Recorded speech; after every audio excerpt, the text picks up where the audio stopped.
अबे बे लौटे, बस तू मुझे कह जा रहा है, कभी मेरी टांग तोड़ा, कभी मेरी आंखें फोड़ा जाए, अपने आप को कह ले, कुकी को कह ले। अच्छा तो चल, बुरा क्यों मान रही है, अपने आप को कह लेता हूँ। कल को रोड पे मुझे 50,000 रुपए पड़े हुए मिल जाए तो सारे रिश्तेदार मेरे पीछे घूमेंगे। बहुत बढ़िया भाई, अपनी बारी पे आई तो बहुत अच्छी अच्छी कह रही है। और तेंगे कभी टांग तोड़िया, कभी आंख फोड़िया।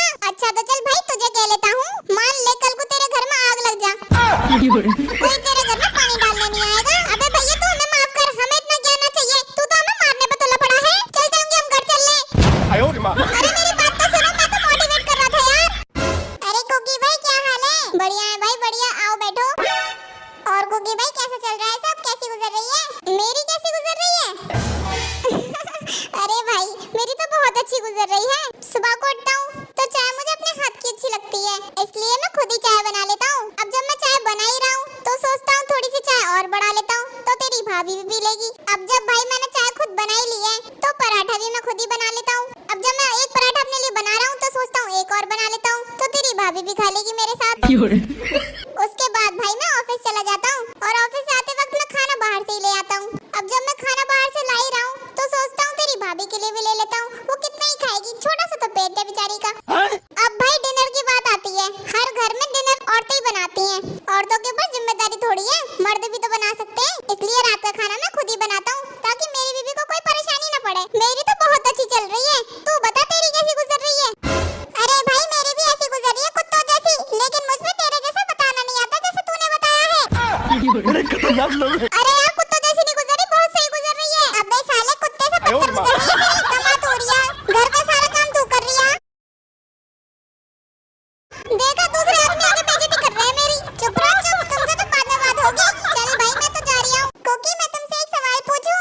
हाँ पूछ, अगर तुमने गलत जवाब दिया ना तो एक थप्पड़ पड़ेगा। हाँ ठीक है, तो तुम ये बताओ, एक तरफ 500 का नोट पड़ा है और एक तरफ 2000 का नोट पड़ा है, तो तुम कौन सा नोट उठाओगे? अबे यार 500 का नोट तो छोटा है और 2000 का नोट बड़ा है, तो 2000 का नोट बोल देता हूँ। 2000 का नोट उठाऊंगा मैं। गलत जवाब, 2000 का नोट तो बंद हो गया, वो तो चलता ही नहीं है, उसको उठा के क्या करेगा? अच्छिया एक सवाल मैं ही पूछूं तुझसे? हाँ पूछ। अच्छिया तो बता, एक तरफ 500 का नोट पड़ा है और एक तरफ 200 का नोट पड़ा है, तो तू कौन सा नोट उठाएगी? अबे यार 500 का नोट भी चलता है और 200 का नोट भी चलता है और 500 का नोट बड़ा है, तो 500 का नोट बोल देती हूँ। मैं तो 500 का नोट उठाऊंगी। गलत जवाब। अबे पागल, दोनों नोट चलते हैं तो दोनों नोट नहीं उठा सकती थी? हाँ क्या तो सही रही है, मुझे तो दोनों नोट उठाने चाहिए थे, वो तो दोनों ही चलते हैं। तो होंगी एक सवाल और पूछूं? ना ना अब नहीं पूछ, मुझे नहीं खाना, तुझसे दोबारा थप्पड़ बहुत तेज मारा था तूने। अब आई ना लाइन पे। भाई लोग, मुझे अपने माँ बाप लोग की एक बात समझ में नहीं आती यार। जब ये लोग हमको डांट रहे होते हैं तो ये लोग ये क्यों बोलते हैं बार बार के कुछ कह दो तो मुंह बना लेते हैं। तो और क्या करूं? मतलब आप डांट रहे हो कि 12 बजे सो के उठते हैं, ना कोई काम धंधे के, ना कुछ करने के, ना पढ़ाई लिखाई के, और इन नवाब साहब से कुछ कह दो तो मुंह बना लेंगे। तो यार मैं सैड फेस ही बनाऊंगा ना। अब आप डांट रहे हो तो मैं ऐसे थोड़ी नहीं कहूंगा कि नवाब साहब 12 बजे उठते हैं तो मैं कहूंगा हाँ बिल्कुल सही कह रहे पापा।